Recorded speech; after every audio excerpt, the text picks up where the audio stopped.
सुप्रभात बच्चों, मुझे विश्वास है कि आप कुशलपूर्वक होइएगा और मेरे इस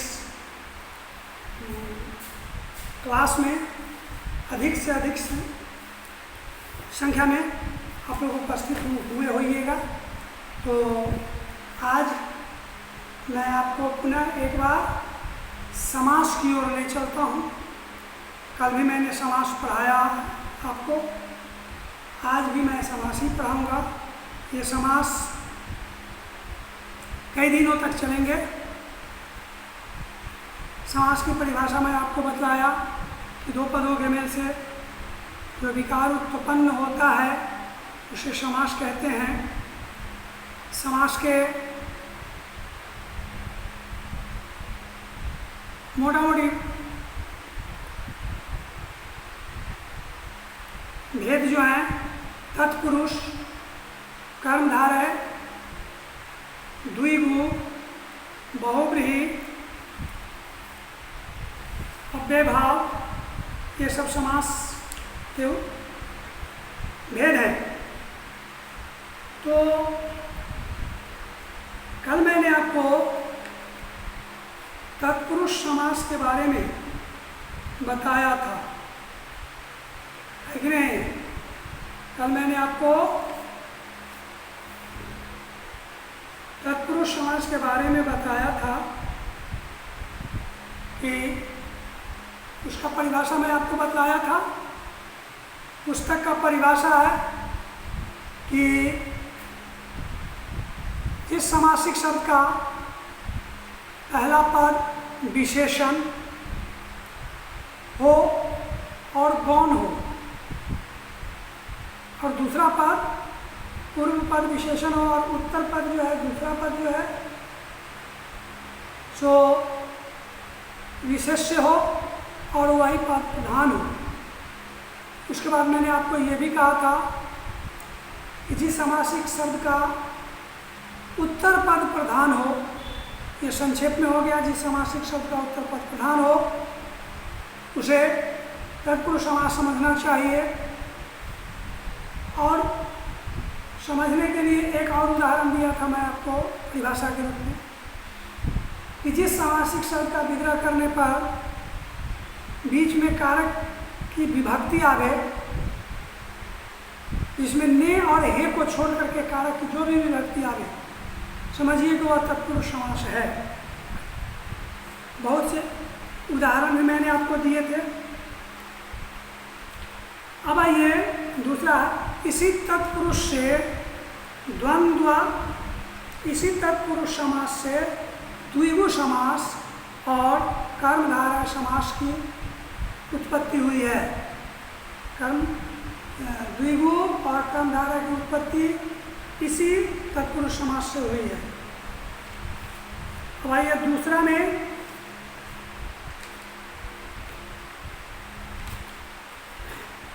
दूसरा समास आपको है बहुव्रीहि। बहुव्रीहि समास होता है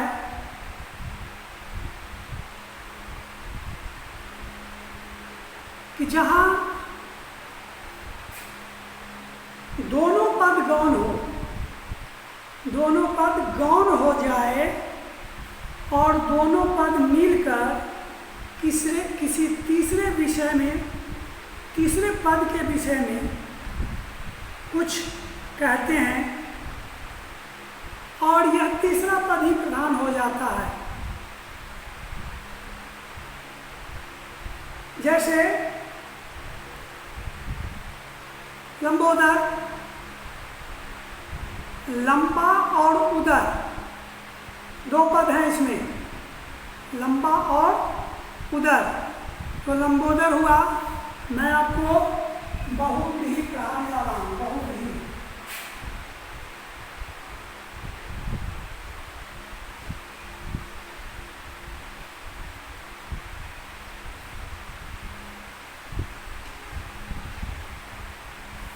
ये जो बहुव्रीहि समास मैं आपको पढ़ाने जा रहा हूँ,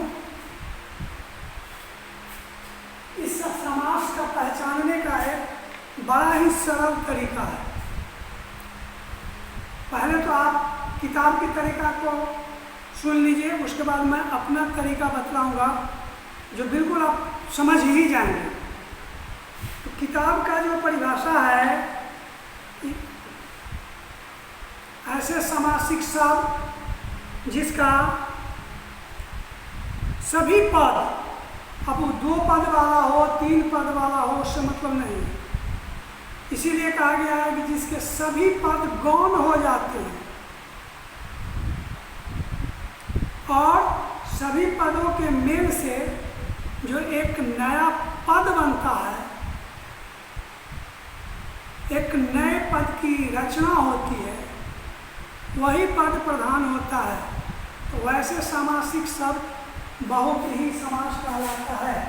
ऐसा समासिक शब्द बहुव्रीहि समास कहलाता है जिस समासिक शब्द का समस्त पद गौण हो जाते हैं और उस दोनों या समस्त पदों के योग से जो एक नया पद बनता है वही पद प्रधान होता है। ये आपकी किताब की भाषा है। मेरी भाषा ये है, समझने का एक अलग ट्रिक ये है कि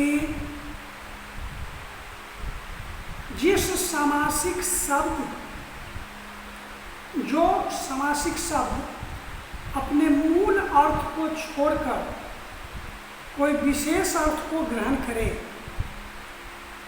जो समासिक शब्द अपने मूल अर्थ को छोड़कर कोई विशेष अर्थ को ग्रहण अगर करता है तो वैसे समास को हम क्या कहते हैं, बहुव्रीहि समास। जैसे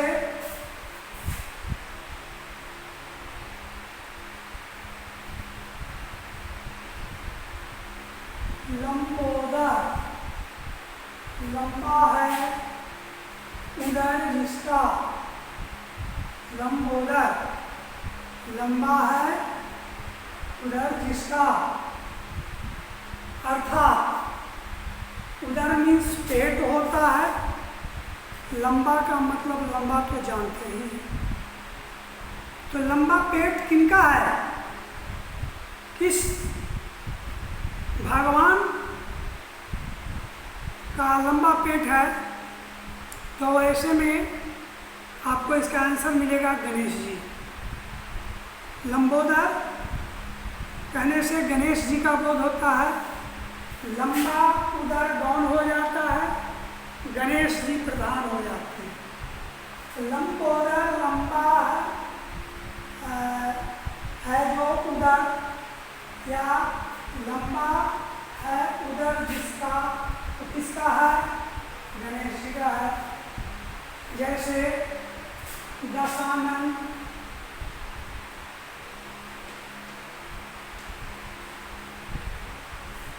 दशानन, दशानन का मतलब क्या होता है, 10 है आनन जिसके, दशानन, दशानन में 10 है आनंद जिसके। तो अच्छा दशानन मतलब अच्छा, दशानन, दशानन का मतलब है 10 है आनंद जिसके, आनंद का मतलब होता है मूड़ी, 10 है सिर जिसके, सिर मूड़ी, इसको देहाती भाषा में मूड़ी कहते हैं, उसका एक्चुअली नाम है सिर। तो 10 है सिर जिसके, आनंद जिसके, हिंदी में सिर का एक पर्याय आनंद भी होता है। तो 10 है आनंद जिसके। अब बताइए कि आप लोगों के पास तो एक आनंद है, फिर 10 आनंद किनका था, तो 10 आनंद, दशानन अर्थात रावण, अर्थात गणेश,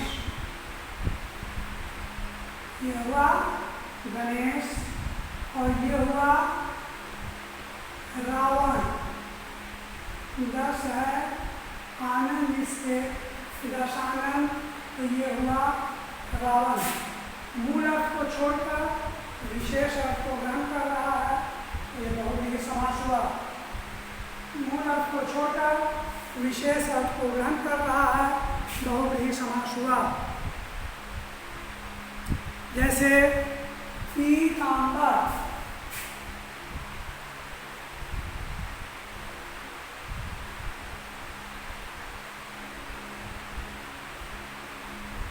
पीतांबर, पीत है अंबर जिसके, पीत है, पीत का मतलब होता है पीला, अंबर के मीन्स होता है वस्त्र।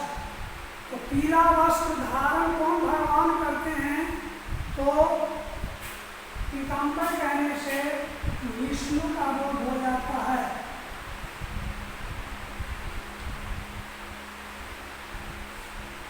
पीतांबर कहने से विष्णु का बोध हो जाता है।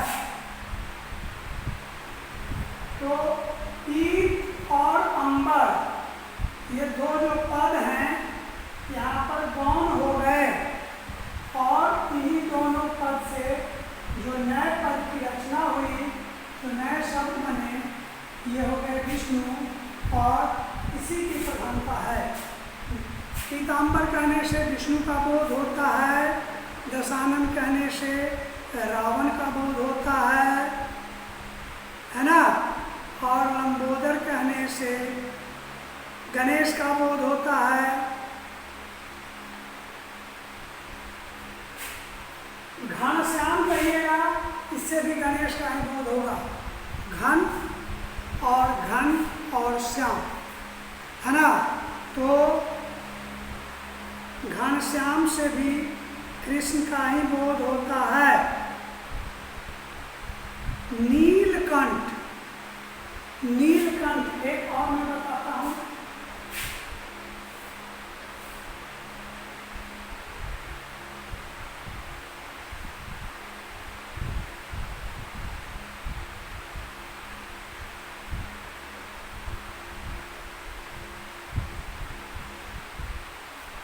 नीलकंठ,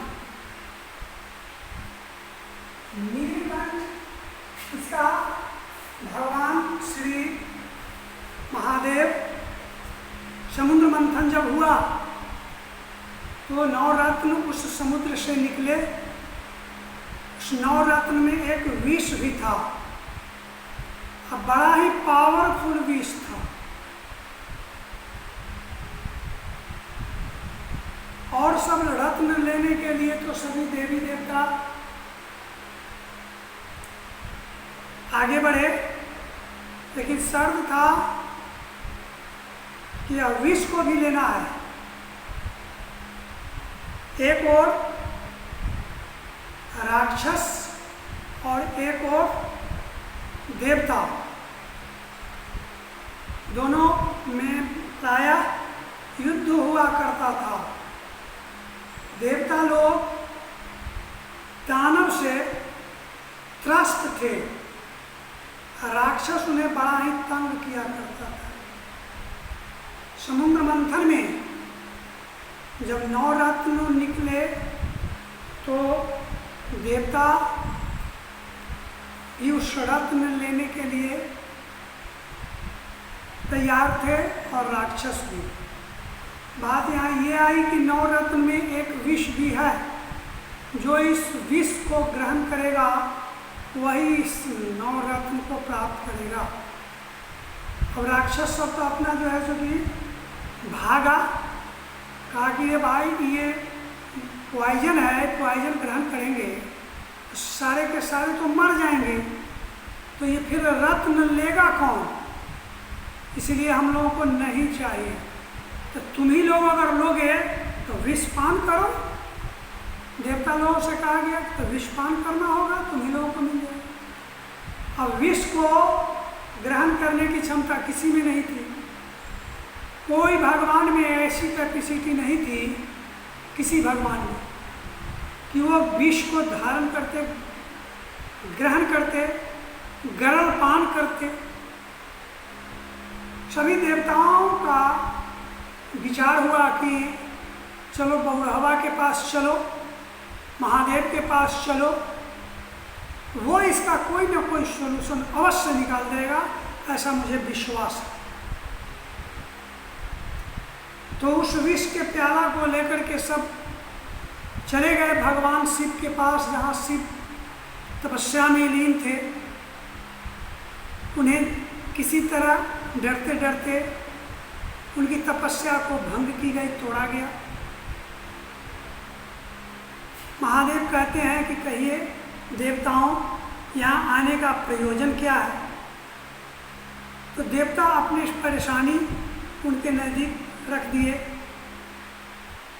महादेव कहते हैं बस इतनी ही परेशानी है, इतनी ही परेशानी के लिए आप लोग इतने बेचैन बने हुए हैं।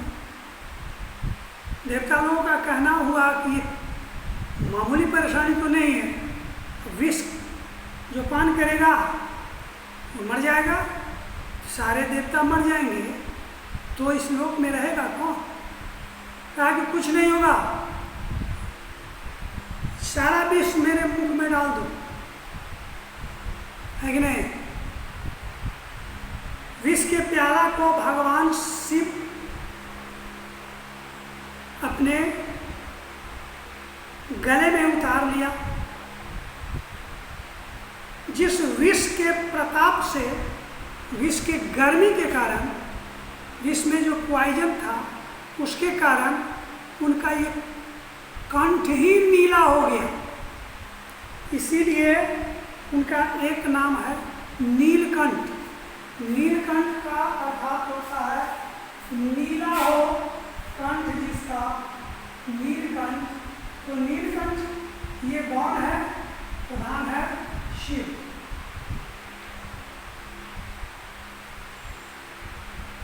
शिव। तो ऐसे जो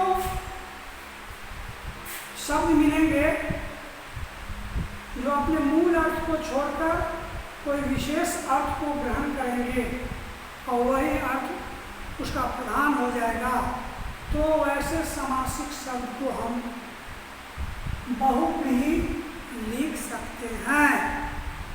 इसमें जरा भी संशय नहीं है।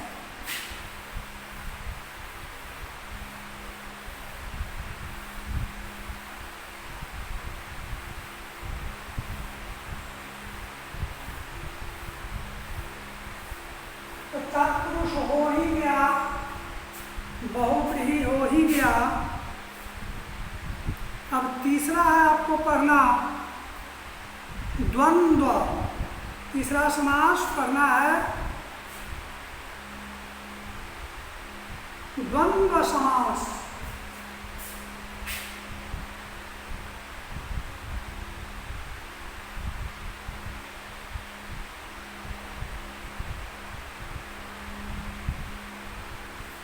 द्वंद्व, द्वंद्व होता है इसका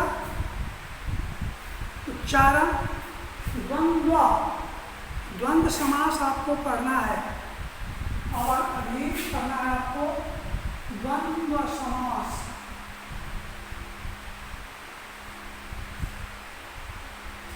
द्वंद्व समास जो आपको पढ़ना है, इसमें दोनों पद प्रधान होगा। बहुव्रीहि में क्या होता है? दोनों पद गौण होकर के नया पद की जो उत्पत्ति होती है वही प्रधान हो जाता है। लेकिन द्वंद्व समास में क्या होता है? दोनों पद प्रधान होते हैं, कोई भी पद गौण नहीं होता है।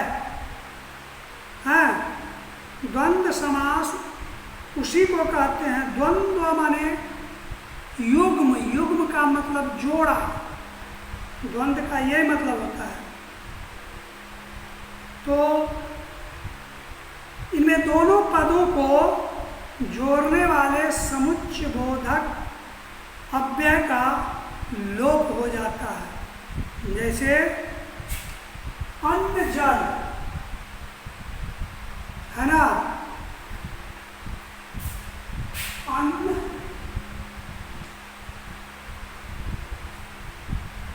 जल,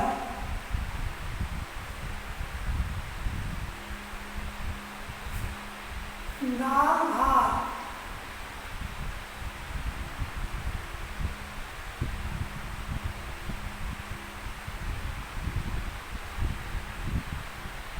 लोटा डोरी,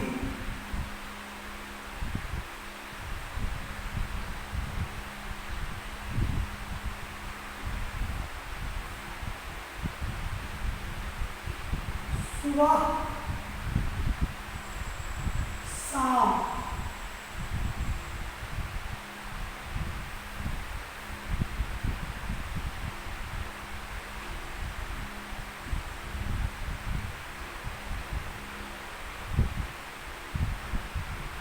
उत्थान